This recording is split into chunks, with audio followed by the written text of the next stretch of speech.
मुझे थोड़ी समझ नहीं आया कि मतलब यार मैं I am not following the logic at all that Babar Azam will open in an ODI when he's never really done that. I mean, he has the quality to do that, but like I'm not too sure if I would want to move him to number 3 personally.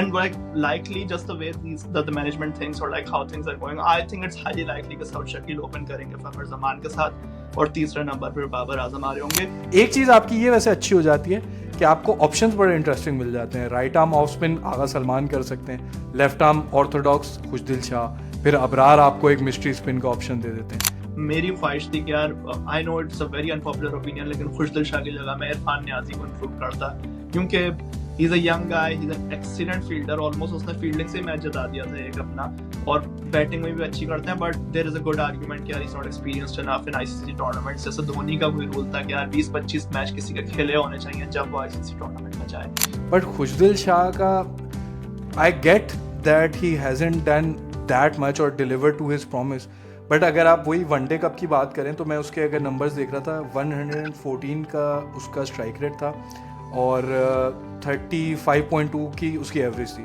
Which is decent, और recent हुआ था। और एक अच्छी बात ये थी कि सारे आपके बड़े प्लेयर्स खेल रहे थे, तो डिसेंट सैम्पल साइज है, थोड़ा सा trustable data. I know it's not even near international cricket, लेकिन वो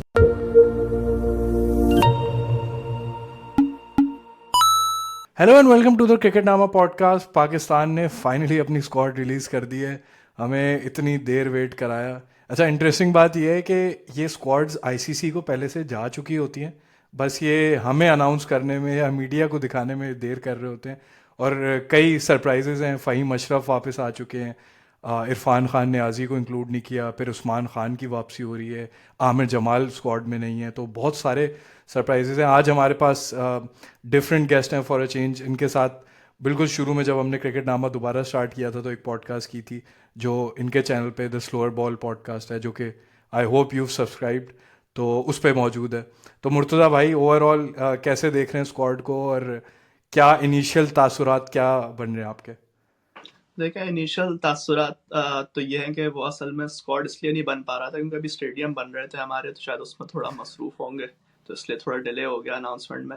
लेकिन सॉरी, अच्छा ही है, मतलब स्क्वाड यार ओवरऑल लार्जली वही है, 11-12 प्लेयर्स तकरीबन वही थे, 3-4 पे फड्डा होना था जो कि हुआ। थोड़ा सा सरप्राइजिंग एस्पेक्ट है, selection is never an easy job, but एक आध प्लेयर तो मुझे हुआ रिसोर्स पे कि यार पता नहीं, I am not too sure कि वो अच्छी चॉइस थी या नहीं, बट वी मूव। अच्छा, वैसे ना बड़ा रेयर होता है कि मैं बोलूँ कि सही स्क्वाड है। हमेशा मेरा इनिशियल रिएक्शन ये रहा है कि यार ये क्या स्क्वाड बना दी है, बट कुछ अरसे से जैसे जिम्बाब्वे की सीरीज़ में, साउथ अफ्रीका वगैरह में जिस तरह से यंगस्टर्स को चांस मिल रहा था, एंड इट मेड सेंस कि जिस तरह शाहीन को ड्रॉप किया, थोड़ी सी फॉर्म बुरी थी, फिर रेस्ट दिया गया था, स्टफ लाइक दैट। तो I was kind of agreeing with a lot of the things this selection committee was doing. लेकिन अचानक से जो एक सॉर्ट ऑफ 180 डिग्री टर्न हुआ है ना, कि अब पता चल रहा है कि बाबर आजम शायद ओपन करें या सऊद शकील ओपन करें। अच्छा, सऊद शकील का भी मुझे समझ नहीं आता कि वर्ल्ड कप या बड़ा टूर्नामेंट जैसे ही आने लगता है तो पता नहीं क्यों उनकी याद आ जाती है। और ये चीज़ हम लोग पहले भी जिक्र करते हुए आ रहे थे, मैंने मतलब अपने पॉडकास्ट में भी जिक्र किया कि आप जो भी तैयारी कर रहे थे या आप जो है बहुत शॉर्ट टर्म गोल्स लेते हुए चल रहे थे कि ऑस्ट्रेलिया की सीरीज़ अच्छी चली जाए, साउथ अफ्रीका की अच्छी चली जाए, आप मतलब 5 बॉलर्स के साथ जा रहे थे, वो भी पांचवा अक्सर जो है स्पेशलिस्ट नहीं था। तो बहुत शॉर्ट साइटेडनेस आपको लग रही है, और एक एक टूर्नामेंट और एक एक सीरीज को लेते हुए चलना ये क्या सही है, या आपको लगता है कि इतना क्रिटिसिज्म चल रहा था या पाकिस्तान इतना अंडर प्रेशर थी कि उस हिसाब से उस वक्त सही था कि आप शॉर्ट टर्म को प्रायोरिटाइज करो और फिर चैंपियंस ट्रॉफी की अभी सोचो? हाँ, आई थिंक ये कि जिस तरह से जब स्क्वाड सेलेक्ट हुआ था, I think I would agree with the fact कि सिलेक्शन वनडे की खास तौर पे बहुत बेहतर हुई है पिछले 6-7 महीने में, जब एक साथ हमने कुछ 6-7 स्क्वाड अनाउंस कर दिए थे कि जिम्बाब्वे ऑस्ट्रेलिया के साथ अनाउंस किए थे कि वनडे T20 दोनों टूर्स के 4 स्क्वाड हमने एक साथ अनाउंस किए थे, तो वहां पे T20 की बिल्कुल भी सेंस नहीं बनी थी, लेकिन वनडे का टोल्ड अ फ्रेंड कि यार हाँ, मतलब यार लग रहा है कि सही स्क्वाड है, कम से कम किसी ने बैठ के सोचा है इसके ऊपर, और performer you could disagree with it, लेकिन एक रैशनल है कि यार ये इस वजह से आया है, उस वजह से आया है, तो वो चीज है। और फिर हमने ऑस्ट्रेलिया में सीरीज भी जीती, जिम्बाब्वे में भी जीती। Nowadays even Zimbabwe is an achievement and I am not saying it sarcastically, it has been tough for Pakistan, and also South Africa में भी बहुत अच्छी सीरीज जीती हमने। But overall, yeah like to answer your question, short termism just defines us as a country. We need victories, and we see the pressure people are under to produce results. And towards an extreme test matches हमने बहुत ही extreme ये चीज देखा कि यार आज हम जीत जाएं, कल की कल देखेंगे। तो वो चीज है। और I mean the more intellectual way to define it, Asad Shafique की भी एक वीडियो आई थी, उसमें उन्होंने कहा कि we believe in horses and courses policy, तो इसलिए भी हम लोग अडेप्ट करते रहते हैं अपने स्क्वाड को उस हिसाब से। So I don't know how true that is, but we can delve into individuals as well as we move. अच्छा, एक और फिर ये भी चीज़ है कि अच्छा बड़े ना कॉन्ट्रास्टिंग स्क्वाड्स चल रहे हैं। इंग्लैंड का खैर हिस्टोरिकली भी इस तरह रहा है कि ज़्यादा स्पिनर्स पे फोकस नहीं किया हुआ, आदिल राशिद मेन स्पिनर है। इसी तरह ऑस्ट्रेलिया ने एडम जैम्पा उनका मेजर स्पिनर है। दूसरी तरफ अफ़गानिस्तान या इंडिया को देखो, चलो इंडिया का आप you can make sense of it कि वो एक डिफरेंट कंडीशंस में खेलने वाले हैं, maybe they view it as spin friendly. लेकिन दूसरी तरफ ये पाकिस्तान है जो कि हम एक तरफ टेस्ट में तो स्पिन हैवी जाने पे जा रहे हैं कि भाई हम स्पिन खेलते भी बेहतर हैं और कराते भी बेहतर हैं, लेकिन यहाँ पे एक सॉर्ट ऑफ 180 डिग्री टर्न हुआ है कि अबरार आपके मेन स्पिनर हैं, उसके अलावा फिर खुशदिल और आगा सलमान वगैरह होते हैं, लेकिन आपके कोई सेकंड मेजर स्पिनर नहीं है। तो how do you see it, के do you think it's condition based, या कि हमारे पास और कोई ऑल्टरनेट नहीं था, या Sufiyan Muqeem wasn't ready? I think to be fair, मतलब it yeah it is a tough call to be fair. Like second spinner का आप argument कर सकते हैं, but then you look at the 15 and you think यार कैसे जगह बनानी है 15वें की। Maybe there was a good argument to include a second spinner, जो कि सुफियान मुकीम एक obvious choice हो सकते थे, लेकिन as you said शुकू को शबाद अभी हैं कि वो इतने ready हैं या नहीं, कि बमुश्किल उन्होंने एक दो कोई लिस्ट है उसके अलावा वनडे के अलावा खेले होंगे, दो एक आध के फर्स्ट क्लास मैच खेला हुआ होगा, तो वो टफ चॉइस हो जाती है बहुत। और बहुत जबरदस्त उन्होंने आप तीसरे वनडे में बॉलिंग कराई थी, कमबैक किया था, लेकिन शुरू में जब उनको मार पड़ी थी तो थोड़ा सा फिर ये नजर आने लगा था कि यार एक्सपीरियंस की कमी नजर आ रही थी। But to I would think maybe it is a tough call, but maybe Pakistan may just do fine with just Abrar Ahmed in the squad as a specialist spinner. Why I say that is कि just because of the venues Pakistan is playing at, Karachi में national stadium में या फिर Gaddafi stadium में, I mean Lahore would be if we qualified to the next round, but Karachi में हमारा match है और हमारा पिंडी में मैच और दुबई में मैच है। So three very different conditions, but I was looking at the record ever since cricket came back to Pakistan, और कराची में भी और पिंडी में भी it's usually flat wickets. Pindi more so छोटा ग्राउंड है, तो वहां पे स्पिनर्स के लिए और मुश्किल हो जाता है, तो पेसर्स पे टीमें ज्यादा रिलाई कर रही हैं, and it's more become the chasing game in Pindi. तो उस लिहाज से आई थिंक ठीक था मेरे ख्याल में एक फैसला कि एक ही स्पेशलिस्ट स्पिनर आपने डाला। लेकिन एक क्रूशल, हाँ, दूसरे अगर आप रुख से देखें तो वो एक पाकिस्तान के लिए फास्ट बॉलिंग ऑलराउंडर की कमी है, जो कि थोड़े अरसे से नजर आ रही है। वो हम बार बार फिल करते रहते हैं, पूरी दुनिया ही उसको फिल करने की कोशिश करती है अपनी टीमों में। कभी कभी होता है कि हजारों साल नरगिस अपनी बेनूरी पर होती है वाली बात है, कि कभी कभी आपको कोई स्ट्रोक्स नजर आ जाता है या पांड्या नजर आ जाता है, वरना फिर आप थोड़ा परेशान ही रहते हैं उस हवाले से, और फिर आपको फिर उन्हीं ऑप्शंस के पास जाना पड़ता है, जो कि एक ऑब्वियस टॉकिंग पॉइंट होगा फ़हीम अशरफ। उस पे आपका क्या ख्याल है, फ़हीम अशरफ को इंक्लूड किया गया है? यार अभी ना जैसी स्क्वाड अनाउंस किया, मतलब मैं पहले भी नंबर्स देख रहा था, बट अभी दोबारा से मैंने कहा ज़रा जो वनडे कप हुआ है पाकिस्तान का, फिर ये बीपीएल वगैरह चल रही है, तो एक चीज़ जो मुझे काफ़ी माइंड ब्लोइंग लगी, आई एम नॉट सेइंग के आई एम डिफेंडिंग फ़हीम या गोइंग अगेंस्ट हिम, बट 231 के स्ट्राइक रेट से खेल रहा है वो बीपीएल में, जवान का बच्चा। तो या मतलब इनसेन स्ट्राइक रेट, अगर ये इसका हाफ भी रेप्लिकेट कर दें जो उनकी फॉर्म वहाँ पे चल रही है, तो दैट वुड बी ह्यूज।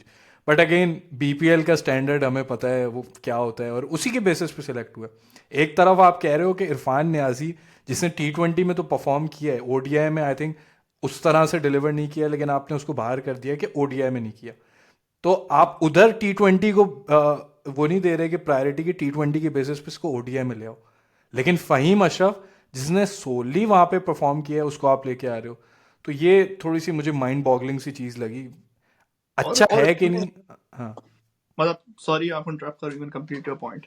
नहीं नहीं, मैं बस यही कह रहा था कि अच्छा है कि नहीं वो तो एक सेपरेट डिबेट है, बट अगेन मैं कहता हूँ कि आप प्रेसिडेंट एक ऐसा सेट करो जो कि पता हो। अब जैसे जहाँ मैं बुराई कर रहा हूँ वहाँ मैं तारीफ भी कर रहा था सिलेक्शन कमेटी की, कि जैसे साजिद और नुमान को तो खैर साउथ अफ्रीका की सीरीज में इंक्लूड किया था, बट साजिद को निकाला था। कुछ लोगों ने बोला कि क्यों निकाला है, उसने अच्छी performance the, but it made sense, horses for courses. और जिस तरह से कुछ अरसे से आप देखो सॉर्ट ऑफ स्टेबिलिटी इस लिहाज से आई है कि आपको पता है कि कौन सा प्लेयर किस रोल में आइडेंटिफाई हुआ है, उसको आप लेके चल रहे हो। जैसे अब्बास अफरीदी का हमें पहले से पता था कि T20 में आइडेंटिफाई हुआ है, और मोहम्मद हसनैन को आप ODI में लेके चल रहे हो, वहां तक तो इट मेक सेंस। फिर यहाँ पे आगे ये जो अचानक से 180 डिग्री शिफ्ट आया ना, ये मुझे थोड़ा सा माइंड बॉगलिंग लग रहा है। या बिल्कुल, मतलब एक है, जैसे अगर हम एक अहम मतलब प्लेयर के बारे में वही कंटिन्यू करूंगा फ़हीम अशरफ का। एक तो कि मतलब क्राइटेरिया क्या था जो आपने कहा, क्या प्रेसिडेंट सेट करना चाह रहे हैं हम, और दूसरा या तो फिर आप प्योर एबिलिटी पे लेके आ रहे हैं। उस पर मेरा सवाल बस ये उठता है कि see Faheem Ashraf is someone we know him for almost like a decade now, कि वो क्या डिलीवर कर सकते हैं, क्या उनकी कैपेसिटी है, क्या उनकी परफॉर्मेंस है। मैं किसी इंडिविजुअल पे I am not trying to have a go at him, but we have seen the ceiling Fahim Ashraf can reach. And unfortunately, he's played around like 40 games and he's picked 30 wickets. So that really doesn't like tell me that he's like a frontline bowler who will give you 10 overs every day, which is okay. One facet of the game he will 6-7 over होकर आएंगे। Batting में BPL का अगर मैं देख रहा था उनके क्या रिकॉर्ड है बैटिंग में, अपार्ट फ्रॉम कपल ऑफ केमियोज उनकी प्रॉपर्ली बैटिंग का अपॉर्चुनिटी उनको नहीं मिली है, तो may be his best was like अ 20 और 30 देयर। Yeah. रिसेंटली एक लिस्ट कंपटीशन हुआ आपका कोई ग्रेड 1 करके प्रेसिडेंट्स वनडे कप में, वहां पे फ़हीम अशरफ ने रन किए थे, वो सेकंड हाईएस्ट रन स्कोरर थे उस टूर्नामेंट के। But I have to really like understand the standards of the tournament, because like Usman Khan had a double century in that recent one ODI Cup. Iftikhar Ahmed had a 150 in that recent ODI Cup. In the same cup, Fahim Ashraf topped the run charts. So that is Yeah. the concern. And also like Fahim Ashraf के across a range of 30 or 40 ODIs, उनका best 28 का है, and that was also against Australia, which was a very streaky innings itself. So I'm not too sure कि batting में उनकी वो ability है कि जिस कॉन्फिडेंस हम उनको बार बार एज एन ऑलराउंडर लाते हैं। There was a really good patch Fahim had as a test all rounder, but that never really came back. So that's why I was a bit baffled कि यार instead if we move towards more of a solution based, yes, Amir Jamal has been really off color, but I would rather have had him instead of Fahim Ashraf. एक ना उसकी meme चल रहा था फ़हीम अशरफ का, I think around Asia cup में, कि ना वो एक ऐसा प्लेयर है कि जब वो बॉलिंग कर रहा होता है ना, आप कहते हो यार बॉलिंग इसका स्ट्रॉन्ग सूट नहीं है, बैटिंग अच्छी करेगा तो आपको पता चलेगा। जब वो बैटिंग कर रहा होता है तो आप बोलते हो नहीं यार बैटिंग इसकी अच्छी नहीं है, वो बॉलिंग में डिलीवर करेगा। तो you don't exactly know how much of an Yeah. All rounder ही इज। इस तरह से शायद ऑलराउंडर है कि दोनों चीज़ें सही नहीं करता हो। यार यही जाती है, और वो बार बार हम आते रहते हैं वापस उसमें। पिछले साल हमने एशिया कप में भी किया था, फहीम अशरफ को हम लेके गए थे इंडिया के मैच में, 10 ओवर में 70 पड़ा, बैटिंग में भी कुछ नहीं हुआ, फिर वो भूल गए हम फहीम अशरफ को। वर्ल्ड कप से पहले वो एक्सपेरिमेंट ओवर हो गया, लेकिन इस दफा फिर हमें एक्सपीरियंस चाहिए तो हम लेके आए हैं। So let's see, I would hope it goes well, but Yeah. I mean the records don't really show it so far. ठीक हो गया। अच्छा अब ना इसको थोड़ा सा, क्योंकि बीइंग अ क्रिकेट फैन और हैविंग सो मेनी ओपिनियंस, होता है क्या है कि आप कई चीज़ों पे फोकस करते हो और कुछ रह जाती हैं, तो ना प्लेइंग 11 बनाते हैं। आई थिंक उस बिल्कुल। बैटिंग ऑर्डर वाइज लेके चलते हैं और फिर देखते हैं कि ऑल्टरनेट्स क्या बनाए हमें। अच्छा एक इंटरेस्टिंग बात ये हुई कि असद शफीक की वीडियो की मैं बात करूं, तो वो बोल रहे थे कि इधर ऑफ बाबर आजम और Saud Shakeel will open with Fakhar Zaman. ये मुझे बड़ी इंटरेस्टिंग कॉल लगी।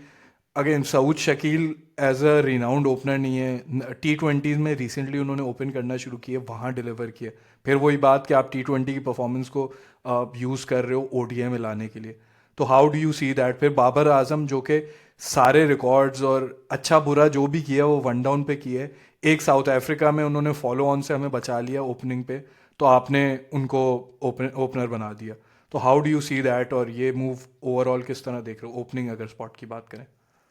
बिल्कुल, मतलब ये कि अगर ओपनिंग स्पॉट की बात करें तो firstly the debate of course started when Sam Ayub got injured, and that to me, like, I mean, it even goes without saying, but it's such a huge loss. It is so fucking unfortunate यार, कि मतलब इतने बड़े ICC tournament से पहले वो हमारा लड़का इंजर्ड हो गया। And because like we have to be really honest, Australia South Africa में जो हम सीरीज जीते हैं, it was Sam Ayub and the fast bowlers who did the job for you. There are ways to look at it. There were support acts played, but Sam Ayub was like a class apart. बहुत बड़ा loss है। Almost फखर की टक्कर का हमें एक one day का opener मिल रहा था वो, और अगर फखर और वो साथ मिल जाते तो we could be challenging the world. But of course things don't really happen like the way we see them. तो फिर अब रिप्लेसमेंट में अब हमारे पास आर्ग्यूमेंट ये आ गया कि यार मुझे थोड़ी समझ नहीं आया कि मतलब यार मैं I am not following the logic at all that Babar Azam will open in ODI when he is never really done that. I mean, he has the quality to do that, but like, I'm not too sure if I would want to move him to number 3 personally. and like likely just the way the management thinks or like how things are going, I think it's highly likely कि south Shakeel open करेंगे फखर जमान के साथ और तीसरे number पर बाबर आजम आ रहे होंगे. South Shakil is one guy maybe like I have a slight bias for. I would just say कि it's just because of the fact कि यार it's just like the way you think about games, right? मेरा personally होता है कि भाई क्या मतलब एक proper batsman है वो कि he can actually bat, like he's not just like a mere slogger एक आधे इधर उधर चला देगा, but of course you need like some attack in the power play. तो वो एक इशू होगा, लेकिन आई वुड स्टिल से कि ठीक है अगर आपने एक एंकर रोल में उनको ओपनिंग में पिक किया है तो may be just go ahead with it, और 3 फखर, साउद और बाबर के साथ आप जाएं फिर टॉप 3. अच्छा, अब Agha Salman I think has sort of cemented himself, और स्पेशली अब आप इरफान नियाजी को नहीं खिला रहे जो कि सॉर्ट ऑफ उसकी जगह चैलेंज करता था. तो मुझे एक चीज़ समझ नहीं आ रही, आपके पास सऊद शकील, कामरान गुलाम, बाबर आजम और फिर ये Agha Salman anchor sort of players हैं. कोई ऐसा नहीं है कि second gear third gear easily वो जा सकते हैं. रिजवान ने आई थिंक थोड़ा सा बेहतर ज़रूर किया, बट स्टिल थोड़े एंकर स्टाइल हैं. डू यू थिंक अब आपने अगर मतलब फ्लैट ट्रैक्स बनाने हैं जो कि आप देखते हुए आ रहे हो, न्यूजीलैंड इंग्लैंड जो भी हमारे पास आए हैं, तो वो वाले ट्रैक्स हैं, बड़े स्कोर बनते हुए आपको दिखते हैं. उस सिचुएशन में how do you see that? फिर अगर मैं वही बात करूं कि कामरान गुलाम की अगर आप उस इनिंग्स पे चले जाओ जो उसने साउथ अफ्रीका में खेली थी, तो चलो आप कह सकते हो, बट रिजवान हिमसेल्फ सेड कि आई वाज सरप्राइज कि उसने इतना तेज किस तरह खेल लिया. Normally he doesn't play like that. तो उस सिचुएशन में सऊद शकील का होना doesn't make sense to me at least.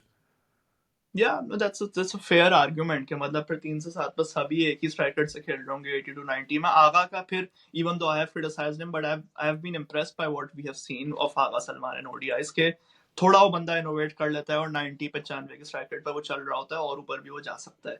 So that is something that was really good to see. But like having said that, like the other flip side of it is like Mudassir, sometimes I think about it कि यार जैसे अगर मैं सोच रहा था कि अब ये स्क्वाड पिक हुआ है, what are the options, like अगर हम बाहर देखें तो अनफॉर्चुनेटली पाकिस्तान में वो वाली प्रोडक्ट्स नहीं आ रही, तो इसीलिए ही बार बार हमें उन्हीं प्रोडक्ट्स वापस जाना पड़ता है. And maybe that's the reason why they have also, I mean Khushdil का तो ऑफ कोर्स ऑलराउंडर का आर्गुमेंट भी है अब, लेकिन इसीलिए शायद उन्हें वापस लाएगा थोड़ा नीचे से यार इम्पीटस आए. और कामरान गुलाम का हाँ मतलब I mean you cannot really expect him to just do what he did in South Africa every day, but I like the guy, but there's more to be seen. And of course, unfortunate part is we don't play enough ODI cricket these days to really understand players. So I would say from the lot that was available, I think middle orders I am quite happy. The only other thing is like in the other argument could be that South Shakil ki jagah I mean that's like going to be too far outside of it. लेकिन अब्दुल्ला शफीक या हसीबुल्ला के 2 option ऐसे थे कि जो मैं चाहता था कि यार होने चाहिए थे. Abdullah Shafiq specifically because he had done the job in the World Cup and he was playing quite well. But I mean, yeah, that didn't really happen. So let's see how that goes. And South Shakil might not just be a bad choice there. हाँ नहीं, आई actually agree कि Abdullah Shafique has done it and done it in a big on the big stage in the world cup. और Yeah, आपको जैसे वो श्रीलंका में highest chase करके दिया था. बट दूसरा आर्ग्यूमेंट भी मुझे समझ में आता है जो कुछ लोगों ने ट्विटर पे लिखा था, and I kind of agree with it कि यार जब आपकी बुरी फॉर्म चल रही होती है ना, आपको दिख रहा होता है कि he is just not getting into what he use to do, like वो वाली चीज़ ग्रूव आ ही नहीं रहा. तो बेहतर है कि आप उसको ड्रॉप कर दो, रादर उसका करियर ख़राब करो कि लोग भी उस पर क्रिटिसाइज करेंगे, खुद का भी मोटिवेशन डाउन होगा. तो it kind of make sense in that बिल्कुल. बस सिचुएशन. उसमें बस एक मतलब ये पॉइंट थोड़ा साइड ट्रैक हो जाएगा. Absolutely I am 100% with you. Abdullah Shafique का जब नहीं आ रहे run, again and again is falling for low scores, पूरा कॉन्फिडेंस गया हुआ है, तो it is like a good argument to not have him right now. बस उसमें तो I mean it's more of a larger point. लेकिन यार मुझे समझ में नहीं आती कोई प्लेयर ड्रॉप क्यों होता है और सेलेक्ट क्यों होता है. अब जब अब्दुल्ला शफीक ड्रॉप हो गए हैं वनडे से, तो उस वक्त वो क्या कर रहे हैं, कहाँ है वो, एनसीए में क्यों नहीं काम कर रहे, फर्स्ट क्लास क्यों नहीं मैच खेल रहे हैं वो, मतलब समझ नहीं आती ना. अब वो 2 साल के 6 महीने के लिए गायब हो गया, फिर वो आएगा, फिर एक आध दिन स्ट्रगल होगी, हम कहेंगे नहीं यार इसको निकाल दो. तो वो जब इतना बड़ा किसी का पोटेंशियल हो ना प्लेयर का, अब्दुल्ला शफीक वो खिलाड़ी है, इसने डबल सेंचुरीज की हुई है टेस्ट क्रिकेट में, तो थोड़ा सा रिस्पेक्ट देनी चाहिए और काम करना चाहिए. But I mean that's a debate for another day and we can come back to the squad. अच्छा, इस पे मेरी पता है क्या थ्योरी है. आपके ना हर पीसीबी मैनेजमेंट में कोई ना कोई क्लाउनरी तो होती है, ठीक है. तो अब इस मैनेजमेंट का मुझे एक चीज़, एक कॉमन फैक्टर ये नज़र आ रहा है कि ना एक चीज़ पे ये फोकस करते हैं तो बाकी चीज़ों पे इनकी कंसंट्रेशन जा ही नहीं पाती। अभी स्टेडियम्स पे जैसे खुद ही आपने शुरू में बात की कि फोकस कर रहे थे तो स्क्वाड अनाउंस होने का टाइम नहीं मिला, फिर जहाँ ये टेस्ट पे फोकस में लगे हुए थे और कोई चीज़ हो ही नहीं थी। तो ऐसा लगता है कि मल्टीटास्किंग इनसे नहीं होती, एक वक्त में दो तीन चीज़ों को कंट्रोल नहीं किया जा सकता। अभी कोई बहुत पुरानी बात नहीं हुई कि आपके दोनों कोचेज जो आपने लूज़ किए थे, लेकिन उन्होंने दूसरी चीज़ों पे इतना ज़्यादा फोकस थे कि भाड़ में जाए आपके बड़े कोचेज आए हुए तो क्या हुआ, क्या हुआ अगर आगे कोचेज ना आए। तो एक चीज़ पे इतनी शॉर्ट साइटेडनेस है कि और कुछ आप देख ही नहीं पाते हो। I don't know why. वो नहीं, मल्टीटास्किंग तो करते हैं हमारे से चेयरमैन मोहसिन नकवी साहब, इंटीरियर मिनिस्टर भी हैं, पीसीबी चेयर। क्या बात कर रहे हैं, मल्टीटास्कर हैं यार वो, ऐसे वीआईपी। रात को 2-2 बजे स्टेडियम पे पहुंच जाते हैं।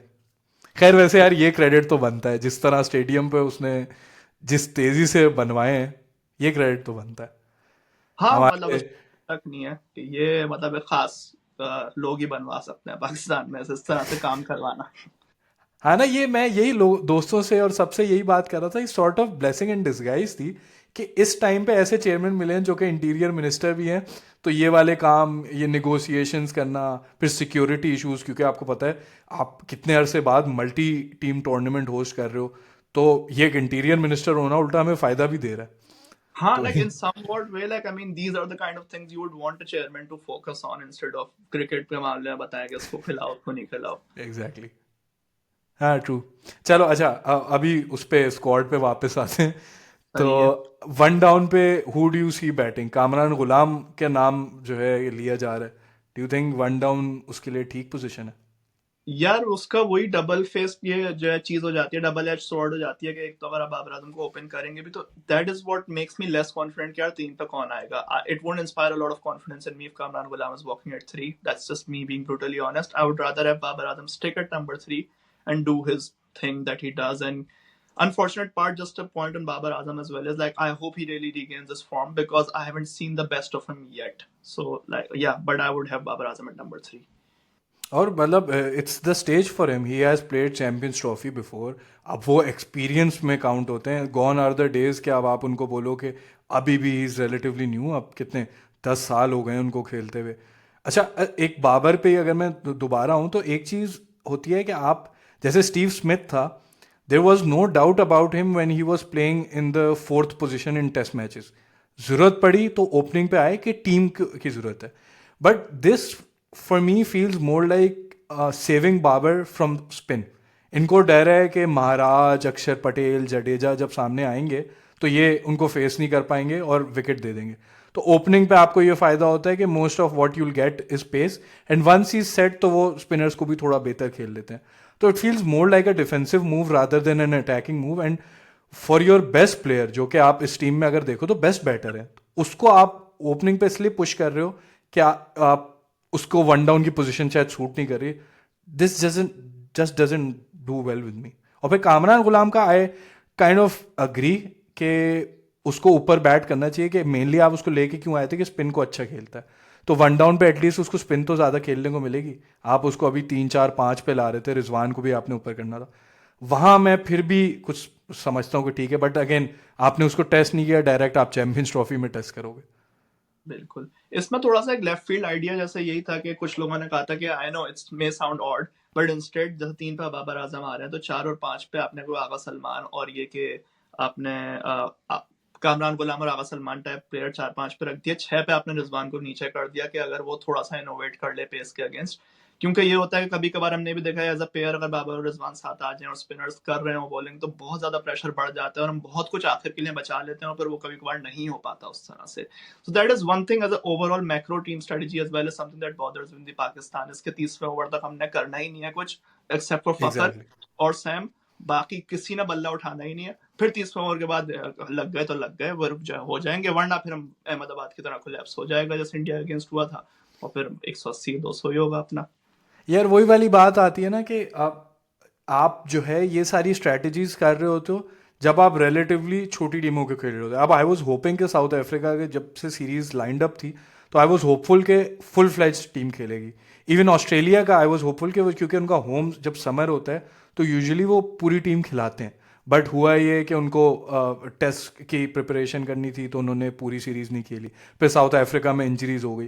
तो उसमें होता ये है कि आपकी जो खामियां होती है ना वो छुप जाती हैं, और अगर आप वहाँ अच्छा कर दो तो आपको लगता है कि this strategy works for us. अब आपने यही वर्ल्ड कप में भी यही ट्राई कर रहे थे ना कि गेम को डीप लेके जाएं और फिर एंड में मारने की कोशिश करें। मसला ये होता है कि ना आप डीप सही से लेके जा पाते हो, ना आप एंड में एक्सेलरेट कर पाते हो। तो बिल्कुल। आई डोंट नो क्या इसकी लॉजिक बन रही है। हाँ बिल्कुल। तो जैसे अगर हमने डिस्कस कर लिया कि यार मतलब टॉप ऑर्डर में फखर, साउदर, बाबर ये हमारे ऑप्शन है। बैकअप में और फिर आपके जैसे ओवरऑल बैटिंग चले, मतलब एक बैटिंग और बॉलिंग ऊपर स्प्लिट कर लें। बैटिंग में आपके क्या ओपिनियन है, टॉप 7 आपके क्या बन रहे हैं, और आपको क्या है कि यार कोई की मिस नजर आ रहा है आपको, या कोई अच्छी इंक्लूजन नजर आ रही है। और खुशदिल शाह के ऊपर भी बात करते हैं कि आपका क्या ओपिनियन है। अच्छा यार, टॉप ऑर्डर की बात करें या 1 to 7 की बात करें तो एक चीज़ मुझे अच्छी नज़र आ रही थी जब बाबर की ओपनिंग की रूमर्स आ रही थी ना, तो एक जी। आपके पास अपॉर्चुनिटी खुल जाती है कि आप बफर रख सकते हो कि बीच में अगर जब बाबर ऊपर आ जाते हैं, एक एंकर प्लेयर ऊपर आ जाए, तो आप जो है बीच में एक हिटर, आप खुशदिल को, हैदर अली को, आई एम नॉट सेइंग कि इन्हीं प्लेयर्स को डालो, बट जस्ट फॉर एग्जांपल आप इनको यूज़ करते हुए लेके चलते हो तो समझ में आता है।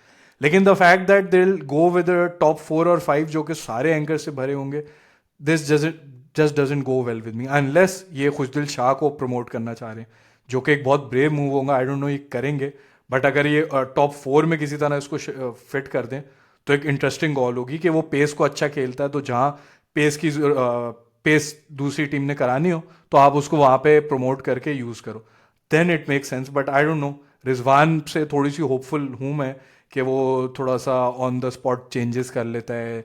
जिस तरह हमने बॉलिंग में भी देखा, ऊपर गोइंग फॉर द किल जाता है, तो थोड़ा सा होपफुल हूँ। लेकिन I am not sure, what do you think of Khushdil Shah, इससे पहले कि मैं अपने व्यूज दूं, क्योंकि आई नो कि you have strong opinions on this matter. यार मतलब हाँ, अगेन वही जैसे मैं ये कहूँगा, मतलब you can criticise a certain resource but then you also have to be realistic about it कि आपके पास ऑप्शंस क्या है।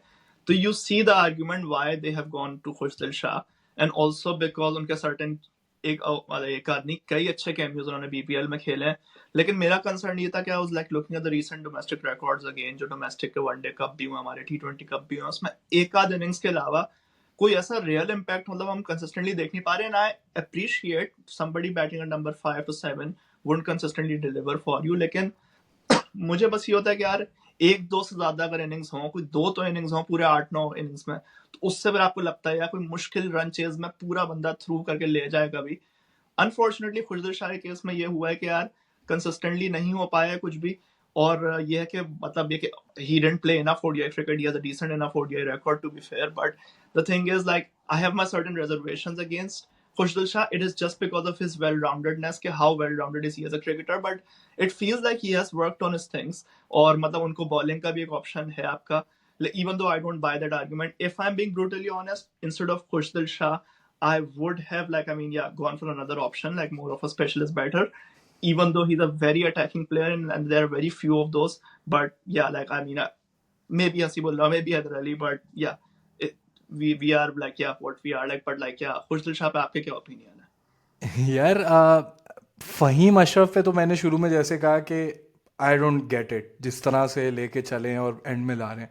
बट खुशदिल शाह का I get that he hasn't done that much और डिलीवर टू हिज प्रॉमिस।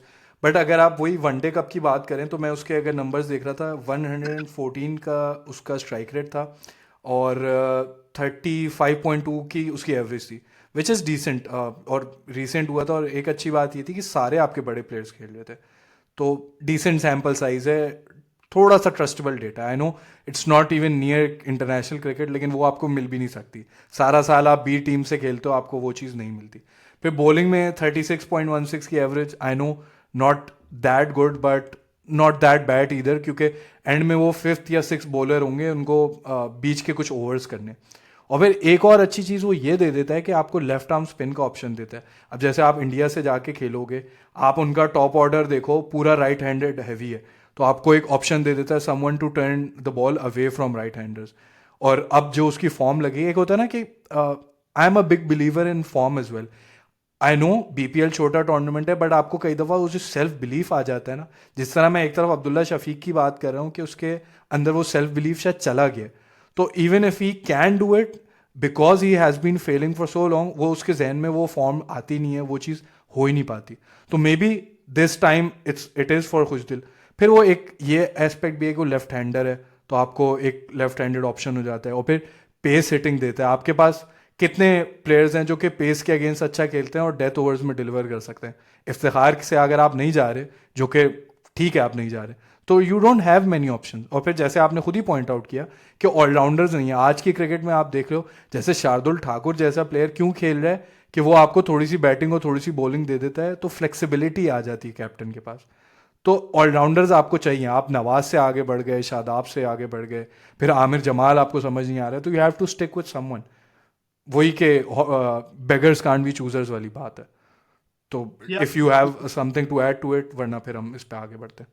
नहीं, I think yeah we summed it up well, like क्या कि मतलब ऑप्शन आपको अपने देखने पड़ेंगे और थोड़ा कॉन्फिडेंस उनका आया हुआ है, तो maybe that is the reason why he has been included. खैर, where do you see him batting by the way? अभी हम लोग अगर 3 पे हमने कामरान गुलाम कर दिए, 4 पे एम श्योर रिजवान आएंगे। एक रिजवान की पोजीशन है जिस पे मेरी कोई, रिजवान और फ़खर इनफैक्ट मैं कहूँगा कि कोई, हम दोनों का ही कोई एतराज़ नहीं होगा। उन्होंने पास्ट में भी डिलीवर किया है और रीसेंट फॉर्म भी अच्छी जा रही है। फिर 5 पे आपको कौन आते हुए दिखते हैं, इज द बिगर क्वेश्चन। यार 5 पे just the way I see the 11 shaping, because like they would need an all rounder with like I mean yeah three like fast bowling options। अब रार अहमद हो गए तो ये 4 बॉलर हो गए, फहीम अशरफ को आपने फिर उससे पूरी 5 की।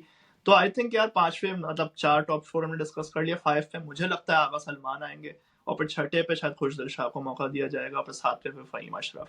That's how I see the playing 11 forming, but yeah we'll see like how they go. अच्छा, जब अगर बाबर और सऊद को एज एन ओपनर रखा हुआ है, तो I am guessing Usman Khan अगर खेलेंगे तो वो कामरान गुलाम की पोजीशन पे, वन डाउन पोजीशन पे आई थिंक रखा हुआ है। यार इसमें थोड़ी सी अब वो मतलब अब यही है कि उस्मान खान का अनफॉर्चुनेट से बात है, अब ये थोड़ी सी बात हार्श हो जाती है, लेकिन अब अपने ऑप्शन खुद ही लिमिट कर देते हैं। जैसे हमने पिछले T20 वर्ल्ड कप में किया था कि आजम खान को हमने सिलेक्ट किया था, लेकिन हमारा अपना कॉन्फिडेंस आजम खान पे नहीं था, तो हम 14 प्लेयर्स से खेल रहे थे। तो यही उस्मान खान के साथ मुझे सूरत हाल लग रही है कुछ के, कहीं हमने उन्हें पहले मौका नहीं दिया, लेकिन वो बार बार लिस्टे में रन करते हैं, तो हम उनको लेके आए हैं। तो I don't know where will he bat. Like, does he open in list A, or does he like I mean bat in middle order? I'm not too sure, and I'm not too sure if he is gonna be able to do it at the international level in an ODI tournament, an ICC tournament. This could really cost me saying this, but I'm not really sure about Usman Khan here.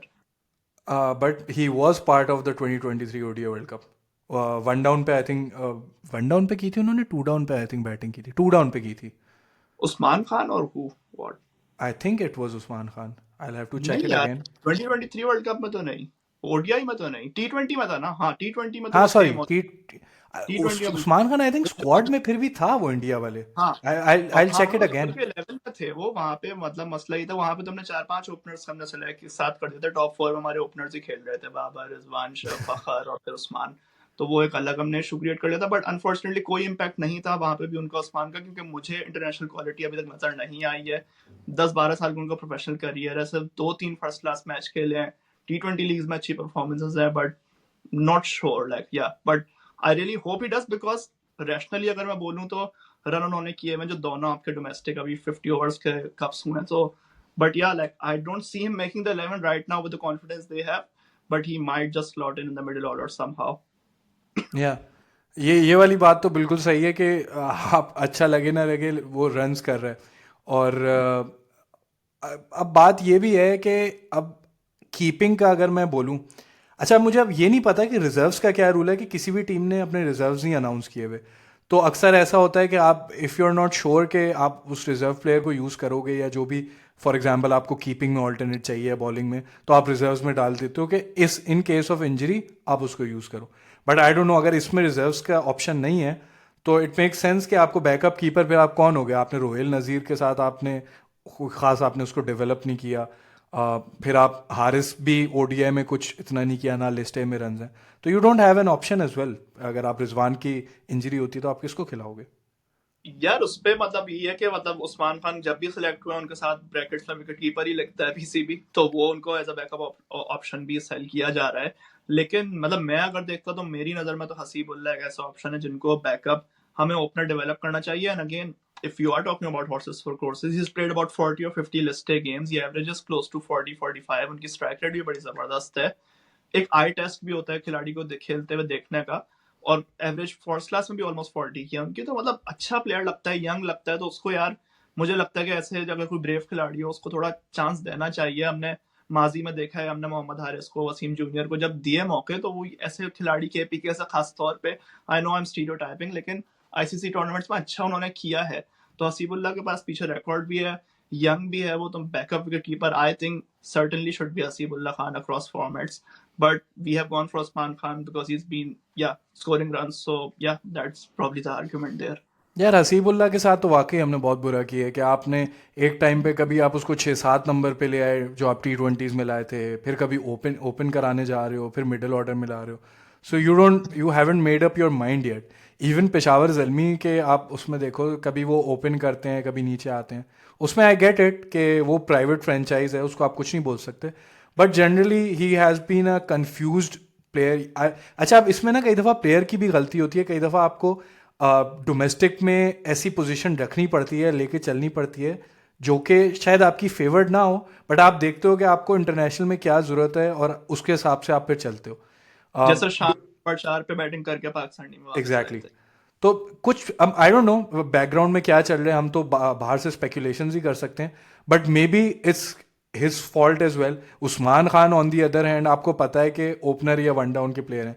अभी मैं ये नहीं बात कर रहा कि वो quality उनकी क्या है या वो डिजर्व करते हैं कि नहीं, क्योंकि मैं खुद अगर उनकी बैटिंग देखूं, आई टेस्ट जैसे आपने बिल्कुल सही बात की कि वो जिस तरह की शॉट्स खेल रहा होता है, वो टेप बॉल की और ऐसी क्रिकेट पे शायद चल जाए जहाँ पे आपको टॉप क्वालिटी बॉलर्स 1 से लेके 5 तक नहीं मिलेंगे, लेकिन जहां आपको मार्क वुड और जोफ्रा आर्चर जैसे बॉलर्स आपको बॉलिंग कर रहे होंगे, जो कि हमने आजम खान पे भी देखा कि जहां उनको बहुत पेस मिल रहा था, he was confuse, he seem nowhere with that technique. बाकी आई एम हैप्पी कि आगा सलमान के साथ ये फाइनली जा रहे हैं, क्योंकि मुझे लगता था कि 2023 के ओडीआई वर्ल्ड कप में उनके साथ ठीक नहीं किया था कि आप उसको लेते हुए चले थे, फिर अचानक से आप सऊद शकील पे चले गए। तो आई होप के he gets decent game time. एक चीज़ आपकी ये वैसे अच्छी हो जाती है कि आपको ऑप्शंस बड़े इंटरेस्टिंग मिल जाते हैं। Right arm off spin Aga Salman कर सकते हैं, left arm orthodox Khushdil Shah, फिर अबरार आपको एक मिस्ट्री स्पिन का ऑप्शन दे देते हैं।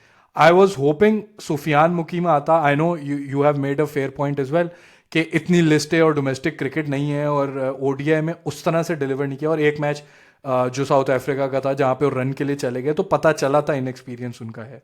तो उस एरिया में I I get that point, but वो होता है ना कि एक अलग ही चार्म होता है यार लेफ्ट आर्म रिस्ट स्पिन का।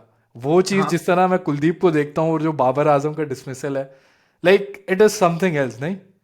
एब्सोल्युटली। और यहाँ पे मैनेजमेंट का किरदार आता है कि भाई एक लॉन्ग टर्म विजन हम बनाएं और इंश्योर करें कि सुफियान मुकीम या फैसल अकरम डेवलप होंगे across formats, because we need that. या मतलब इंस्टेड ऑफ कि यार हाँ अच्छा लग रहा है बॉलिंग किया, इसको भी ले लो, चलो अभी भूल ना जाए हम।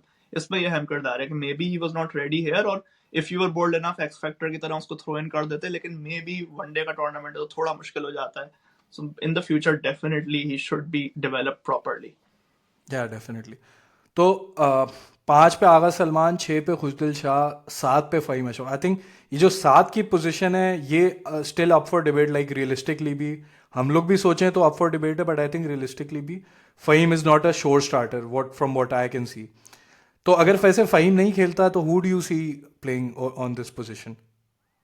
यार अगर फहीम नहीं खेलते तो या तो फिर एक एक्स्ट्रा बैट्समैन के साथ वो जाएंगे कि तैयब ताहिर को इंक्लूड किया जाएगा, हम्म। या फिर मतलब हाँ यही ऑप्शन उस वक्त नजर आ रहा है।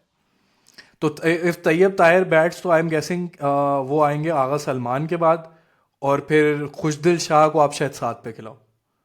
जी बिल्कुल। हाँ, बिल्कुल। दिस और makes actually more sense to me. Kamran Ghulam तो ईदर ऑफ कामरान गुलाम और Tayyab Tahir will be batting there.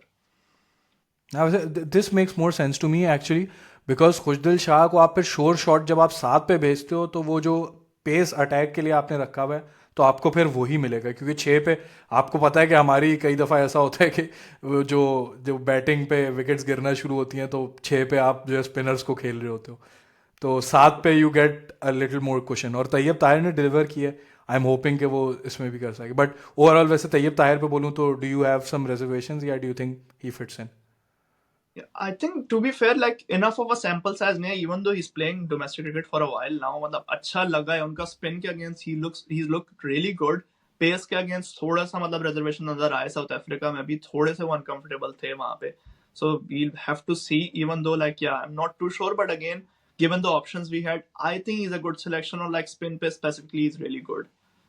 और यार एक वो वाली चीज़ भी देता है ना, जैसे आप बाबर रिजवान और इन सब का देखो, you know what you are getting. और जैसे इंडिया वाला मैच की अगर मैं बात करूं 2023 में, हार्दिक पांड्या जिस तरह बॉल कर रहा था और जिस तरह उसने विकेट ली थी, मोहम्मद उसकी उस्मान खान की आई थिंक विकेट ली थी, जिस पे वो जो ये वाला एक्सप्रेशन दिया था कि ही काइंड ऑफ न्यू कि ये होने वाला है, he knew what the batter can do. तो वो एक सरप्राइज एलिमेंट होता है ना, जिस तरह जो तैयब ताहिर ऑफर करते हैं कि अचानक से टेढ़ा शॉट पीछे खेल दिया, या जो सूर्य कुमार यादव ऑफर करते हैं, तो वो अब bit of a surprise element पे आप बॉलिंग टीम के थोड़े से प्लान्स खराब कर सकते हो।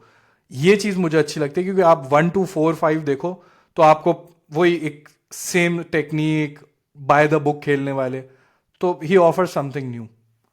बिल्कुल, और वहीं पे हम कभी कभार पीछे भी रह जाते हैं कि हमारे पास इनफ रन नहीं होते, और वहां पे भी इसीलिए मेरी ख्वाहिश है कभी कभार मोनोटनी ब्रेक करने के लिए हम 3 और जो है 4 में बाबर और रिजवान को साथ करने के बीच में हम कोई थोड़ा सा इनोवेटिव प्लेयर अगर डाल दें, ईदर ऑफ आगा और Tayyab Tahir, that would help. Exactly I completely agree with that, and that is where I really hope के हैदर अली अगर ग्रो करते रहें।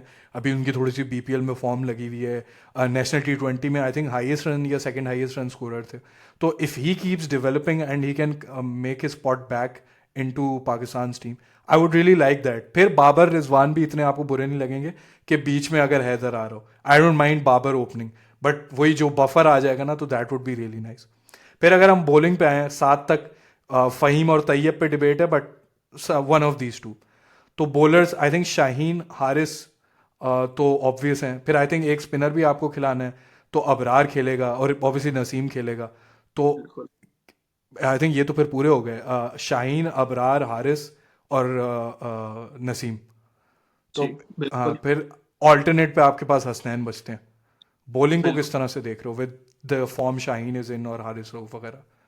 और टू बी फेयर, या like, I mean on potential, मतलब हमारा जो बॉलिंग अटैक बनता है वही बनता है शाहीन, नसीम, राउफ और फिर स्पेशल स्पिनर में, मतलब it's good to see Abrar's development here, वरना स्पिनर सा गैप आ गया था हमारे पास शादाब और नवाज के टेक्निकल इश्यूज के बाद से। तो वो एक अच्छा है, फास्ट बॉलिंग हमारी अच्छी है। माई ओनली कंसर्न दो is Shaheen Afridi was just genuinely the greatest thing about Pakistan cricket in 2024 was there were two, एक सैम अयूब का इंटरनेशनल क्रिकेट में आना और दूसरा शाहीन अफरीदी का फिर से 140 पे कराना ball. That was really good to see South Africa में उन्होंने उनका रिदम पहली दफा मुझे नजर आया। वरना मतलब ये भी था कि लोग सवालात उठा रहे थे कि यार अब शाहीन की क्या कारकर्दगी रही है, even though he is always been a wicket taker, तो वो एक इशू था। But I'm really happy to see Shaheen Afridi back into wickets. Naseem Shah, I mean, who is going to question his potential? But the only thing right now is for the past 6 or 8 months, I've been noticing fitness drop हुई है, pace भी drop हुई है, rhythm भी drop हुई है. So I'm not sure what is up with him और कितनी उनकी rhythm है और कितना वो domestic cricket भी खेल रहे हैं इस वक्त. Of course, he's a fast bowler. You need to manage his workload, but I really hope he turns up in this best shape and fitness when Champions Trophy comes around. Usually, you need some game time to do that, which hasn't really happened in Naseem Shah's case. He doesn't play test matches anymore. So, yeah, I mean, because of the home test matches strategy, तो bowling अच्छी है हमारी, Shaheen, Naseem, Rauf, but like Naseem के खास तौर पे मुझे rhythm पे कंसर्न है। Rauf will do what he always does, he's a support act. We sometimes try to make him a main bowler, like try to bowl in the power play. He won't do that. He doesn't have the experience to do that. Lekin he's a really good middle overs and death overs bowler. He's a really good defensive option. Even though like memes बनती हैं लोगों को जो होता है कि लगता है कि नहीं यार ये तो बहुत रन खाता है, but that was because Shaheen was I mean wasn't really delivering last World Cup नई बॉल से, और नसीम शाह बाहर थे इसलिए उनको वर्ल्ड कप में वनडे में पावर प्ले में करानी पड़ी थी, वरना he got an excellent ODI record. Rauf back at the back end, fast bowling के हमारे ऑप्शन अच्छे हैं। Abrar Ahmed is a really good option. उसके वैसे अलावा यार हसनैन। इसमें, sorry I am cutting you, लेकिन इसमें I think you should give credit to Aqib Javed. मतलब मेरे भी क्रिटिसिज्म्स हैं अभी, जैसे वो आकिब बॉल में स्पिन विकेट्स बनाने में उनका वो पता चला कि फ्लिप साइड क्या है। बट अगर शाहीन को कोई ड्रॉप करने में, एक आप कह सकते हो जब चल रहा था कि शाहीन का यार कोई पीसीबी से मसला चल रहा है, फिर उससे कैप्टनसी ले गई थी, तो एक अजीब सा मसला चल रहा था। But if anyone could have said to him के भाई तुम बैठो लेकिन मैं तुम्हें वापस लाऊंगा, that was Aqib Javed. And it also help the fact that he was the coach and sort of the de facto chairman of selectors. तो उस चीज़ ने आपको फ़ायदा दिया। उसने जब शाहीन को बोला होगा ना, क्योंकि वो लाहौर कलंदर के साथ इनके साथ काम करता हुआ है, तो शाहीन वुड हैव अग्रीड। और फिर वो जिस तरह से इन बॉलर्स को समझता है, और आप बाकी चीज़ों पे जो भी क्रिटिसिज्म करो, वो बॉलिंग को अच्छा मैनेज करता है। हारिस रऊफ और शाहीन के साथ उन्होंने काम किया हुआ है, और आपने खुद देखा, जो आपकी खुद बात कर रहे हो, कि उसकी जो रिवाइवल हुई है 2024 में, दोबारा से पेस भी थोड़ा सा वापस आया, रिदम वापस आया, तो दैट रियली हेल्प्स। यहाँ पे आकिब जावेद का क्रेडिट जाता है। अच्छा, एक मैं एस्पेक्ट पे लाना चाहूँगा जो शायद इतने लोग बात ना करें, but it is sort of a concern for me. Naseem Shah का अभी इंटरव्यू आया था, नसीम शाह का नहीं, आई थिंक अजहर अली का आया था, जिसमें वो कह रहे थे, अजहर अली और इमाम उल हक का इनफैक्ट, कि 2023 में ना आपका ड्रेसिंग रूम का एनवायरनमेंट बहुत बुरा था। अब हमें पता है कि by the end of his career जिस तरह से बाबर को कैप्टनसी वापस मिली, तो एक चल रहा था कि यार dressing room isn't in the perfect shape. फिर एक चीज़ अगर आप नोट करो, जो ड्रेसिंग रूम के इन्वायरमेंट को उठाते हैं, जैसे हसन अली है for example, as a bowler I don't think उसकी जगह बनती है, but he is known to lift up the dressing room, specially in situations जहाँ पे थोड़ा सा डिप्रेसिंग इन्वायरमेंट हुआ हो या आप बड़ी लॉस आई हो।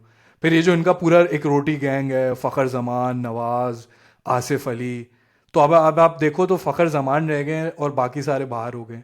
अबरार का हिस्टोरिकली हमने, क्या बोल रहे हैं? राणा साहब आए ना वापस, राणा, राणा। हाँ, राणा साहब वापस आ गए, तो एक चलो और मेंबर आ गया। बट जनरली अगर आप देखो, अबरार का डिसिप्लिनरी इश्यूज रहे हैं पास्ट में, उनको इस वजह से कहते हैं कि निकाला भी गया, इसी वजह से वो मेन टीम में नहीं आ पा रहे थे।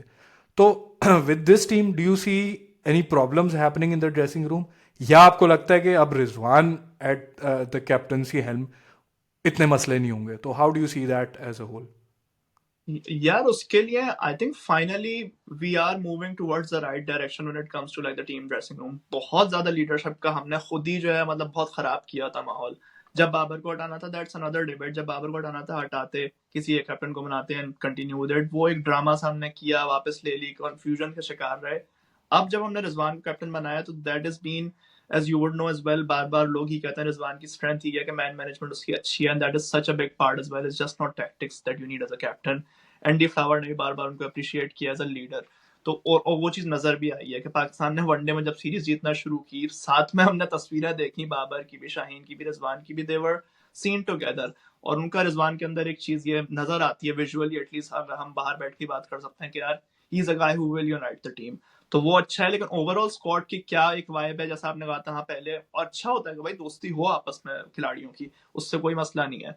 तो वो चीज थोड़ी सी अभी नहीं है इतनी ज्यादा, लेकिन वो ऐसा सीन है कि यार जैसे हम लोग समर हॉलीडेज होते थे ना, हम नई क्लास में जाते थे, तो शुरू के 2-3 हफ्ते मतलब नहीं समझ आती थी कौन है दोस्त, मतलब सब अच्छे ही लोग हैं, लेकिन वो वाला सा सीन है कि पता नहीं एक अबरार जोड़ लिया हमने, 2-3 शाहीन नसीम को साथ बैठा दिया, तो ये अब तुम भी आ जाओ, तो वो वाला सीन है। कुछ अभी कंफ्यूजन चल रही है क्लास में, लेकिन ओवरऑल जो बैकड्रॉप है लीडरशिप का, I like it. I like Aqib Javed as a coach and I like Rizwan as a captain in ODIs at least. नहीं, बड़ा अच्छा पॉइंट मारा कि जो है आप नई क्लास में जाते हो, उसमें अगर आपको क्लास टीचर अच्छी मिल जाए, तो कई दफ़ा वो होता है यार, चलो अच्छी टीचर मिली है वो। खैर ये यूनिवर्सिटी में ज़्यादा होता है, but without dragging this conversation, अगर मैं ये बात करूँ कि जिस तरह इंडियन टीम पे अभी चल रहा था, बीजी टीम में, कि एक ना डिसकनेक्ट कह रहे थे कि बन चुका है। एक आपकी लॉट है रोहित शर्मा और कोहली की, जो कि वेरी वेरी एक्सपीरियंस्ड है। फिर एक मिडिल है सॉर्ट ऑफ शुभमन गिल, ऋषभ पंत, जो कि कुछ सालों से खेल रहे हैं, बट वो एक सॉर्ट ऑफ मिड टीयर है।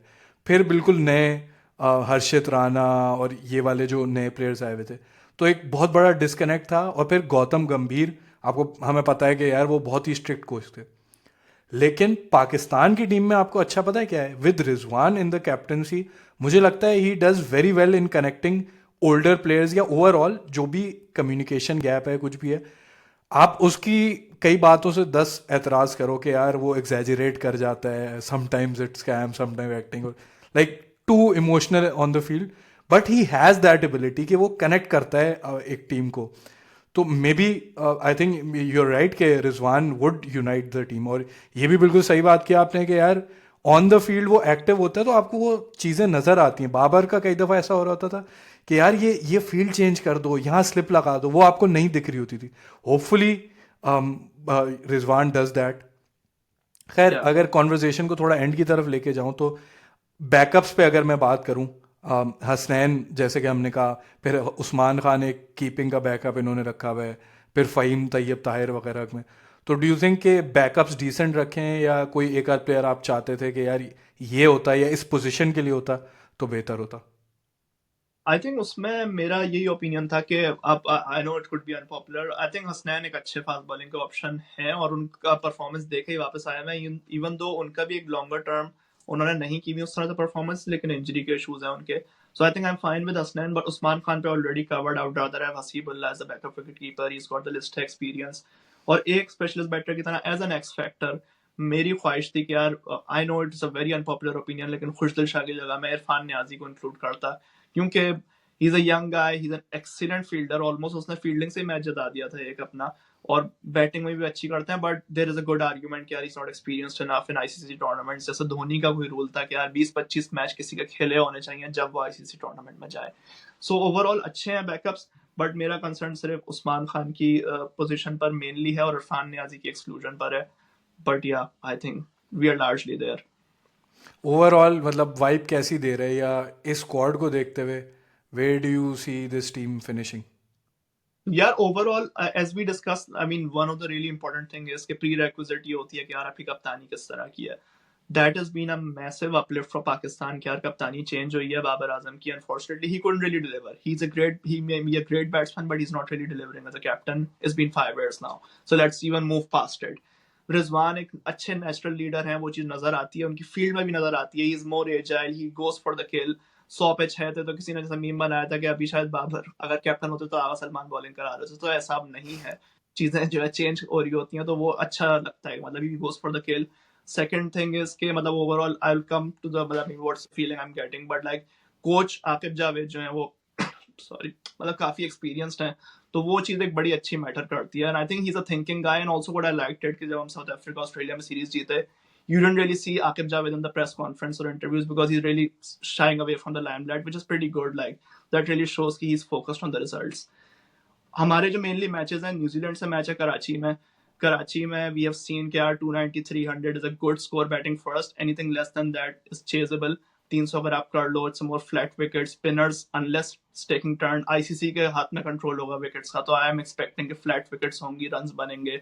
दुबई में it's a big ground, spinners वहां पे अच्छी बॉलिंग कराते हैं, तो अगेन अच्छा 280 वैसे, to sorry to cut you off again, लेकिन IL T20 के अगर अभी आप स्टैट्स देखो तो spinners aren't amongst the wickets, तो मे बी यार दिस दुबई का चेंजेस। स्पिन समझ नहीं आता कि क्या है ये, कि ये स्पिनर आउट करते हैं, फास्ट बॉलर आउट करते हैं, हाई स्कोरिंग ग्राउंड है, लो स्कोरिंग ग्राउंड है, कभी भी कुछ भी हो जाता है दुबई में। हाँ, और दुबई की, अच्छा वो ये भी फैक्टर है ना कि उसकी लाइट्स जिस किस्म की हैं, तो अंडर लाइट्स आपको शायद थोड़ी स्विंग भी दिखे, और खैर ड्यू का भी फैक्टर होगा, हम लोग जिस तरह देखते हुए आए हैं PSL भी जब भी दुबई में होता था, तो वो चीज़ आई थिंक टॉस को भी बड़ा इम्पैक्ट कर सकती है। तो देखते हैं वो कैसी विकेट्स बनती हैं। बस उसमें फाइनल पॉइंट ओवरऑल फीलिंग का यही है कि I think we have a good chance against New Zealand, India game will be quite tough, we will have to bowl really well, और Bangladesh hmm. Game we might just win at Rawalpindi if we score well. Overall बस एक चीज पाकिस्तान के लिए important होगी कि हम runs करने जाएं हर मैच में, 20-30 रन एक्स्ट्रा पुश करें, हम सैम अयूब जो कि चेंज लेकर आया था, फखर जो चेंज लेकर आया था, वो सबको लाना पड़ेगा, उससे थोड़ी मदद होगी हमारी, और फास्ट बॉलर होपफुली फिट रहे हमारे। खैर ये ट्राई सीरीज में आपको थोड़ी सी वाइब पता चल जाएगी टीम की कैसी आ रही है, किस तरह से, क्योंकि होपफुली अब जो आपको जो भी आई थिंक चीज़ें दिखेंगी वो फाइनली होंगी, जो कि चैंपियंस ट्रॉफी में भी शायद आपको नज़र आएंगी। लेकिन वैसे मैं अगर ये पूछूं कि with this squad, with this captain coach, क्या आपको रियलिस्टिक लगता है कि कहाँ तक पहुंचेगा पाकिस्तान? यार दिल तो कहता है कि क्वालिफाई करना चाहिए, लेकिन वही है कि मतलब very difficult to predict. I know it's a very boring answer, very safe answer, लेकिन जैसा ट्राई सीरीज देख के या पहला मैच देख के ही समझ में आती है कि यार चीजें किस रुख पे जा रही हैं। यार असल में चक्कर ये भी तो है कि आपको क्योंकि न्यूजीलैंड मिल गई है, जो कि आप, मैं कहूँगा कि इस मुल्क में सेकंड सबसे ज़्यादा एक्सपीरियंस टीम ही हुई है, सारे प्लेयर्स ने भर भर के यहाँ पे क्रिकेट खेली हुई है, तो उन्हें पता है conditions, and New Zealand and ICC tournaments is a different beast all together. और फिर वही है, चैंपियंस ट्रॉफी छोटा टूर्नामेंट है, न्यूजीलैंड से हार गए, फिर इंडिया वाला बड़ा मैच है, तो एक मैच जीत के तो आप आने वाले नहीं हो, अनलेस आप एक्सपेक्ट करते हो कि बांग्लादेश किसी को हरा दे। तो आई थिंक न्यूजीलैंड वाला match would be sort of your decider. Indian team जितनी भी ट्रांजिशन में हो, शमी की जो भी फॉर्म हो, आई थिंक वो ओडीआई की बहुत अच्छी टीम है, उनको हराना आसान नहीं होगा। तो आई थिंक न्यूजीलैंड का मैच बड़ा क्रूशल है, अगर आप उनको हरा लेते हो तो आप सेमीफाइनल पे जाओगे। और ऑन पेपर भी आई थिंक आपको सेमीफाइनल में ना जाना आपके लिए अंडर अचीवमेंट होगी। आपकी टीम अभी इतनी अच्छी है, फिर अब आप चैंपियंस ट्रॉफी डिफेंड कर रहे हो, आपकी ओडीआई फॉर्म अच्छी लगी हुई है, तो anything less than semifinals would be an underachievement. But you never know with Pakistan, करने को फाइनल भी जीत सकते हैं, वरना आपको कुछ पता नहीं है। कोई अगर एंडिंग पॉइंट्स हो तो आप बता दो, फिर हम इसको एंड करते हैं। बस एंडिंग पॉइंट यही है कि यार Babar Azam needs to raise standards, he needs to, I mean he needs to raise his current standards, he need to go back to his old standards. पिछले 1-1.5 साल में अनफॉर्चुनेट है थोड़ा सा कि वो वाला लेवल उनका नजर नहीं आ रहा है, and I really hope he delivers. I agree.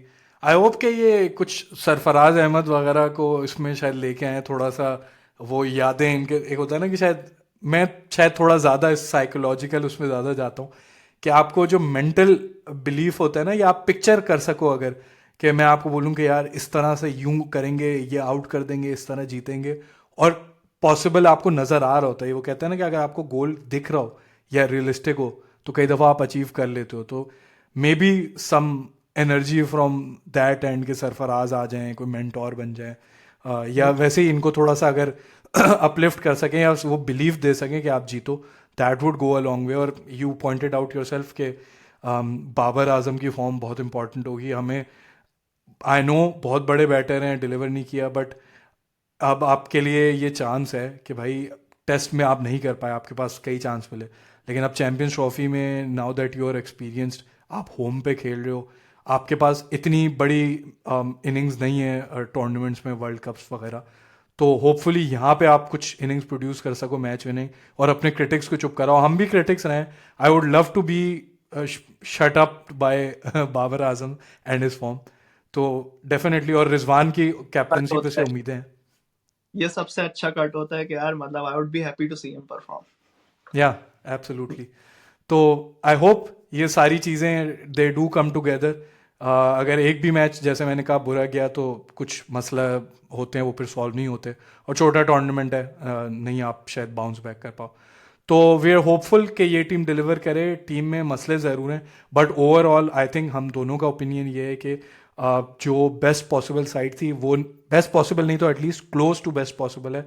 तो होपफुली अच्छा डिलीवर करें, अगर फाइनल ना भी जीतें तो कम से कम सेमीफाइनल खेलें। आई थिंक हमारी कौम फिर भी शायद माफ़ कर दे, लेकिन सेमीफाइनल ना खेले तो फिर वही मसले होंगे, फिर वही सर्कस पीसीबी वगैरह में शुरू होगा।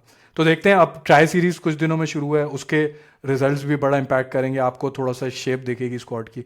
उसके बाद दोबारा बात करेंगे, और होपफुली मुर्तज़ा भाई हमारे साथ दोबारा पॉडकास्ट वगैरह में आ सकें तो इनके साथ दोबारा रिकैप करेंगे या रिविज़िट करेंगे इन बातों को। आप क्रिकेट नामा को सब्सक्राइब कर दें, और मुर्तज़ा भाई के चैनल स्लोअर बॉल पॉडकास्ट को भी ज़रूर सब्सक्राइब करें। वो क्रिकेट पे ही सिर्फ बात नहीं करते, आपको अगर पोइट्री का शौक़ है, स्टैंड अप कॉमेडी का शौक़ है, बहुत सारी चीज़ें करते हैं, आप इनके चैनल पे जाएंगे आपको मिल जाएंगी। तो hopefully we'll come soon in another video. Make sure you're subscribed, and we'll see you in the next one.